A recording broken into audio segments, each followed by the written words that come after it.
welcome you. We know you're looking to cut through the noise to really grasp what matters in important research without feeling, overwhelmed. Mm. That's what we try to do here. Take these deep dives into fascinating topics so you come away feeling truly informed and maybe even thinking, uh-huh. And today, we're digging into something brand new, really, a different way of thinking about classrooms. Oh, yeah. Yeah, it's from the Educational Psychology Review, just came out this March. It's called Classroom Carrying Capacity. Classroom carrying capacity. Okay. Then it's designed to give us this kind of integrated view, a joined up look at everything that makes a classroom work or maybe not work so well. Right. Classroom carrying capacity. It sounds a bit like, I don't know, counting desks or something, but you're saying it's more than that. Oh, much more. It's really about understanding all the different factors that determine how well a classroom can genuinely support every student's success. And interestingly, it actually borrows ideas from like sustainable ecosystems, biology, environmental science, thinking of the classroom as an ecosystem. Ah, okay. That's the hook. So Right. it's like, what helps the classroom ecosystem thrive? Exactly. And that connection is really central to what we're going to unpack today.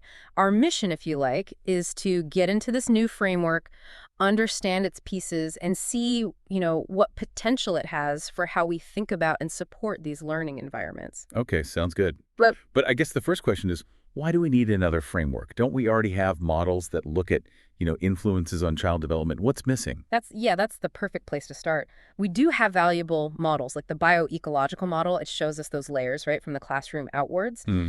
And researchers like Skinner and others have looked closer at how these influences actually work together, sometimes happening at the same time. Right, like coactive influences. I remember reading about that parents, teachers, peers, all affecting a student's emotional engagement sort of simultaneously. Exactly. Or sometimes it's contingent. One thing depends on another, like highly engaged kids finding other engaged kids to hang out with. Gotcha. Or sequential, where one thing leads to the next over time. Maybe a good teacher-student relationship early on helps a kid connect better with peers later, which then boosts their engagement down the line. Okay, so those models explain how things connect. But what's the gap then? Well, the article argues that even with those insights, we haven't had a really clear way to organize all the different classroom factors specifically as risks and protections or resources and limitations, and Yeah. critically, how they add up, their cumulative effect on the classroom as a whole system. Thinking back to that ecosystem idea again, what resources does it have? What limits its capacity? That makes sense. So the existing models are maybe more focused on the individual pathways, less on the overall health of the classroom environment itself. Sort of, yeah. The article points out limitations in answering questions like, what's the total impact when you have lots of good things and bad things happening together?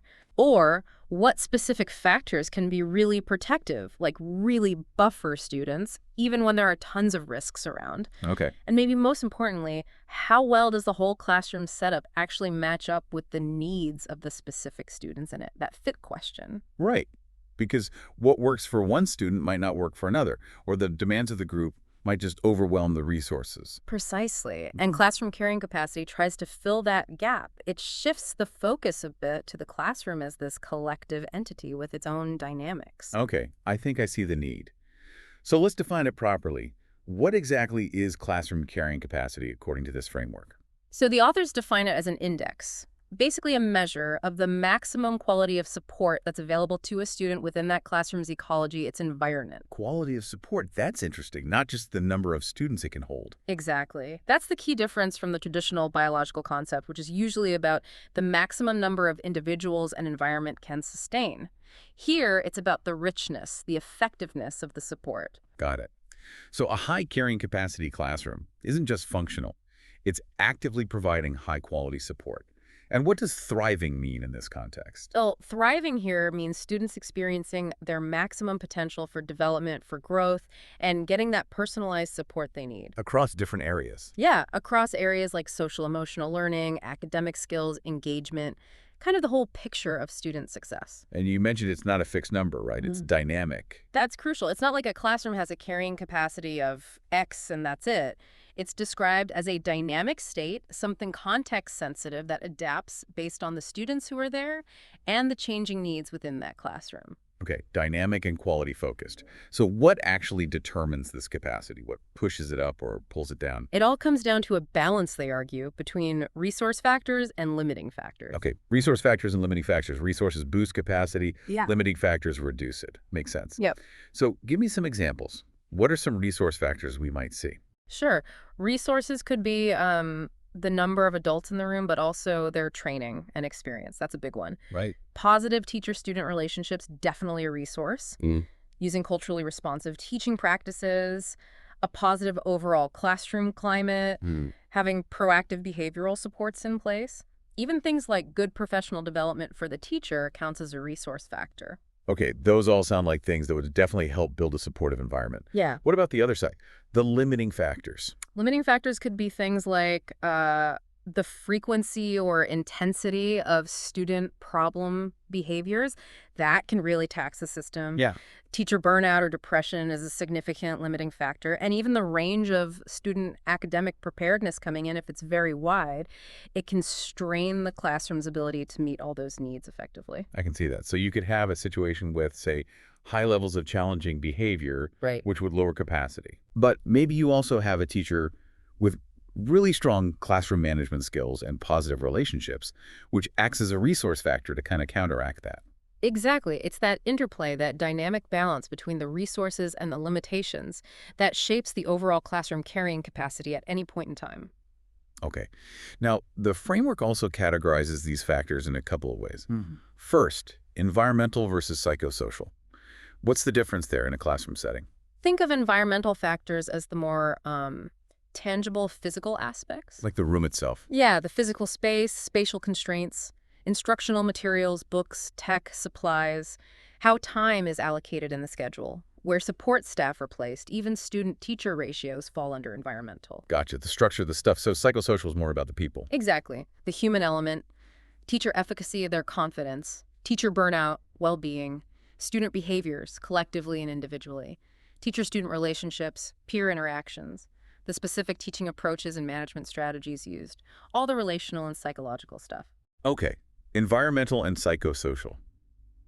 That distinction seems helpful. Then there's another pair. Density dependent versus density independent. That sounds a bit more technical. It does, but the idea is pretty straightforward, actually. Density-dependent factors are ones where their impact changes depending on the, well, density of need in the classroom. How many students require a certain resource or present a certain challenge? Okay, so the impact scales with the number of students with that need. Can you give an example? Sure. Instructional time is a classic one. Let's say a teacher has 45 minutes for a specific lesson. If only a couple of students need extra help, that 45 minutes might be plenty. But if, say, half the class is really struggling with the concept, that same 45 minutes suddenly feels like a major limiting factor. Its impact depends on the density of students needing that support. Student-teacher ratio is another one. Its impact is felt more when collective needs are high. Right, okay. The resource gets stretched thinner as the need increases. Makes sense. What about density-independent factors? These are factors whose impact is relatively consistent, regardless of the specific density of needs in the student group.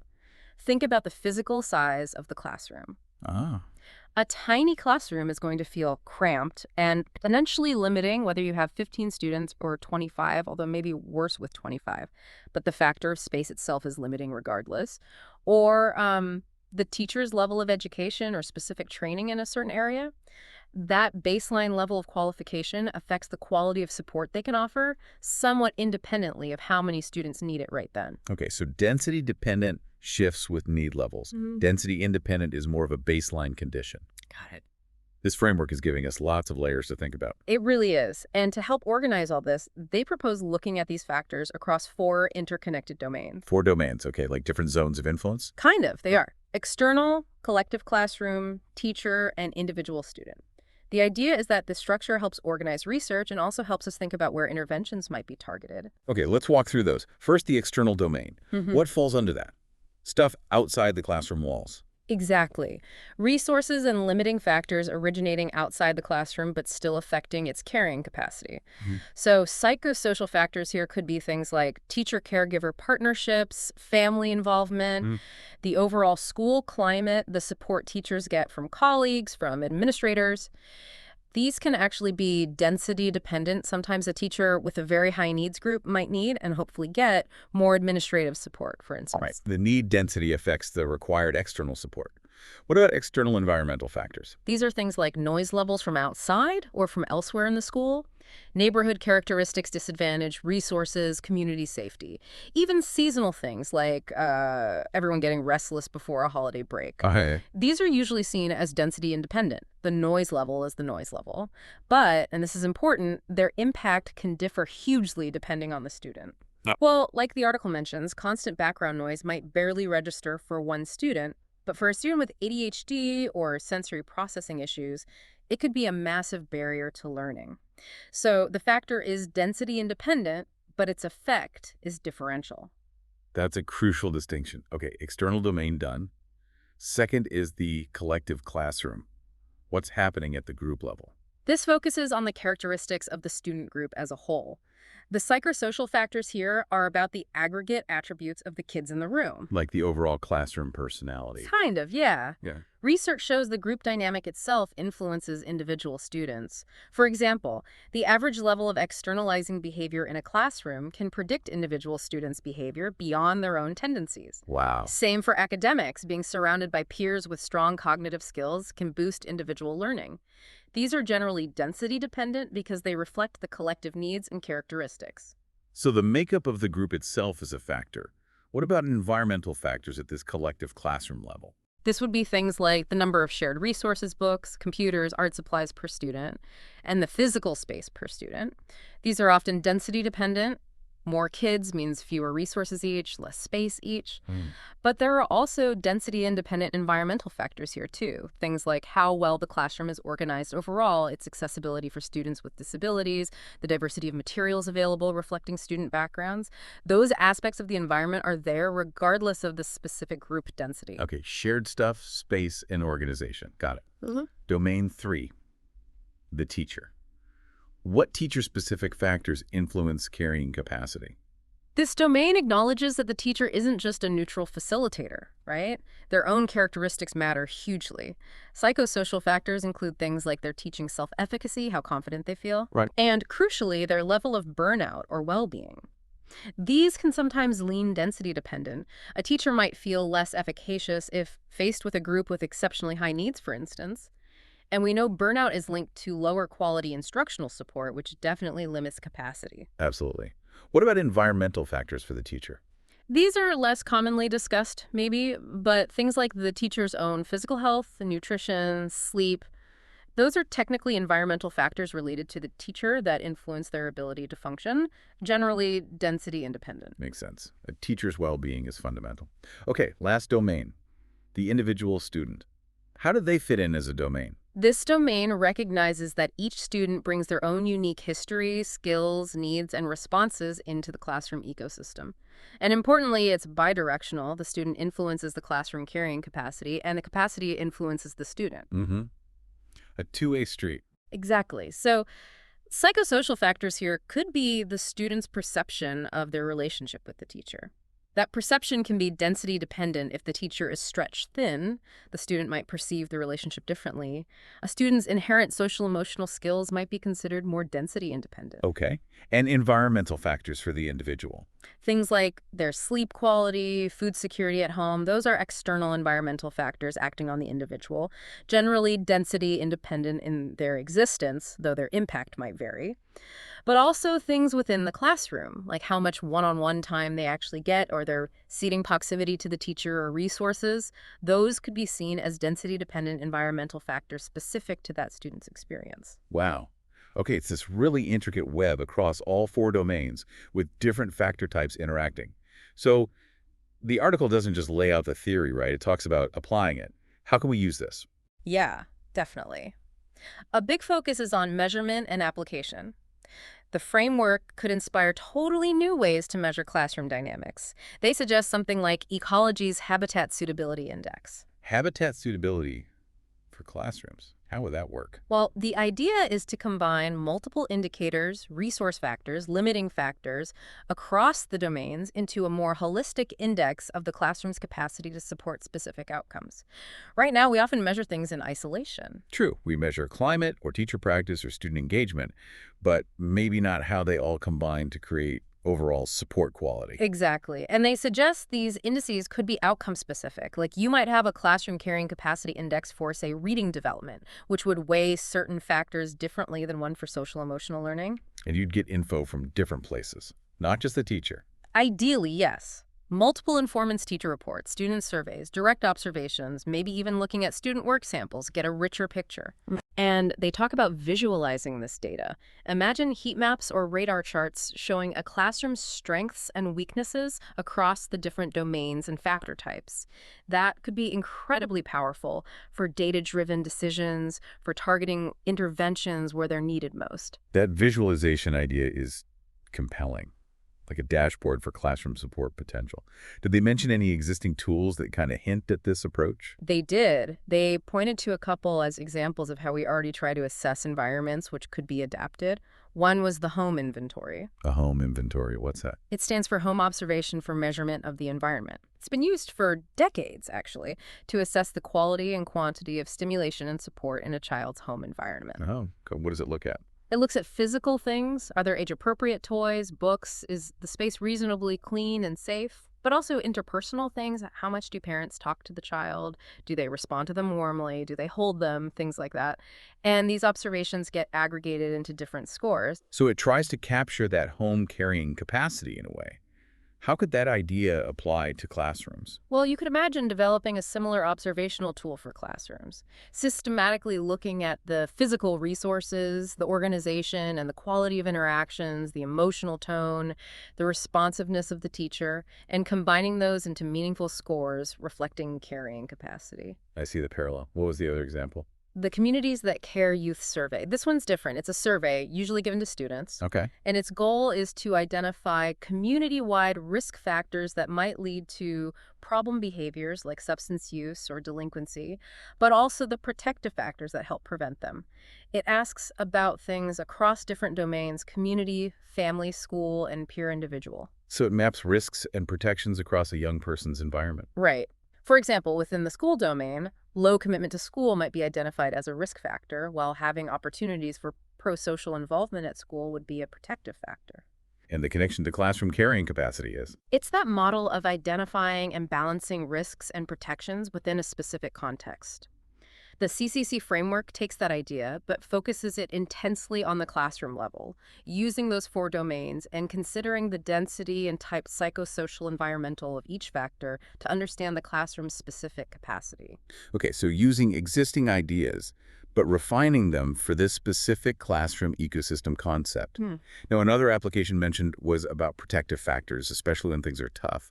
How does the framework help there? This is a really important potential application. The framework helps us systematically identify which classroom factors might act as powerful resources, buffering students when there are many limiting factors present. Oh. To illustrate, they discuss the concept of classroom-level adversity, or CLA. CLA, what is that measuring? It's usually a measure derived from teacher reports about the collective level of adversity faced by students in their classroom. Things like poverty-related stress, instability at home, nutritional needs, health issues, significant behavior problems all rolled together. So it's a gauge of the overall load of challenges in that specific classroom group.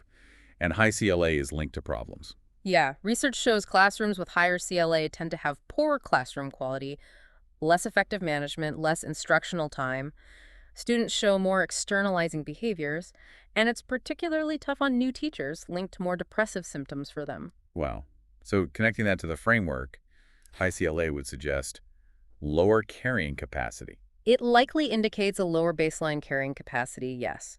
The classroom is already dealing with significant limiting factors, but the framework pushes us further. How so? It encourages us to ask, even within high CLA classrooms, what resource factors might still be operating? Could strong teacher efficacy or maybe better student-teacher ratios or certain positive peer dynamics still buffer the negative effects of that high CLA? Looking for the resilience factors within the system? Exactly. And conversely, what other limiting factors might make the impact of CLA even worse? The framework provides a structure to investigate these interactions, maybe even develop integrated measures that capture both the adversity and the resources simultaneously. That moves beyond just identifying problems to understanding what helps classrooms cope and thrive despite them. Yeah. Very useful.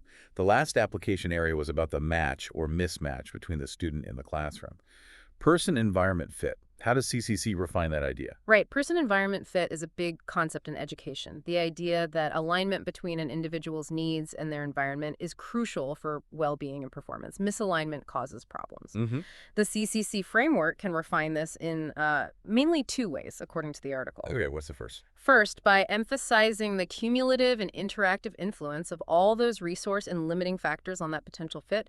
It's not just one thing matching or mismatching, it's the whole classroom ecology, considering the density and type of factors that shapes how well the environment meets a student's needs. Can you give an example? Sure. Think of a student entering a classroom academically underprepared. In a classroom with very low carrying capacity, maybe few resources, stressed teacher, lots of disruptions, that mismatch might be really detrimental. But in a classroom with high carrying capacity, lots of resources, strong instruction, positive climate, the environment might actually buffer that initial mismatch, providing the support needed for the student to catch up. The overall capacity affects the consequence of the fit. Gotcha. The richness of the environment changes how critical an initial mismatch might be. What's the second way it refines the fit idea? It reinforces a dynamic view of fit. It's not static. The framework highlights how classroom factors, the resources and limits, can and should adapt to student needs over time. The carrying capacity itself isn't fixed. Right, we talked about that dynamic aspect earlier. So research using this framework could look at how that alignment evolves. How does the classroom system respond when a student's needs change? How do interventions aimed at improving carrying capacity actually change the fit for individual students? It allows for more nuanced studies, maybe meta-analyses or moderation studies, looking at these interactions between the classroom ecology and student characteristics. Ultimately, it helps tailor support more effectively, thinking about the student in context. So it moves us towards a more adaptive, systems-level understanding of how to make classrooms work better for the students in them. It really does seem like a promising way to integrate a lot of different ideas. I think so too. It offers this new lens, looking at that complex interplay, moving beyond just individual factors to see the classroom as this living, dynamic system with resources limitations across these multiple domains. So for everyone listening, the key takeaway really is that this classroom carrying capacity framework offers a fresh perspective. It helps us understand the whole web of factors inside and outside the classroom, physical and social, group level and individual, that shape a classroom's ability to truly support student growth. It's about quality, not just quantity, and it's dynamic. And by thinking in terms of resource factors and limiting factors, density dependence, and those four domains. External, collective classroom, teacher, individual student. Right. We can get a much better handle on why some classrooms thrive and others struggle. And this could lead to better measurement tools, better ways to identify protective factors, and a more nuanced understanding of that crucial student environment fit. And the potential benefits aren't just for research. This way of thinking could really inform teacher training, help guide school-based interventions, support administrators in allocating resources. Ultimately, the goal is creating more supportive, thriving environments for all learners. Definitely. It shifts the conversation towards building the capacity of the system to meet needs. Exactly. Looking ahead, this framework really could spark important new conversations and hopefully drive some positive change in how we approach education, thinking about the classroom as an ecosystem we need to nurture. It's a powerful metaphor. So here's a final thought to leave you with. Considering this framework, this idea of resources and limitations shaping capacity, what might be one factor in your own learning environment or maybe your work environment that significantly impacts your capacity to thrive? Maybe something you haven't quite thought of in this ecological way before. Think about that balance of resources and limitations in your own context. It's a really interesting It lens. certainly is. A lot to chew on there. Indeed. Well, that wraps up our deep dive into the classroom carrying capacity framework. We hope it's given you some valuable insights and maybe some new ways to think about learning environments. Thanks for tuning in. Thanks for joining us for this deep dive. We'll catch you next time.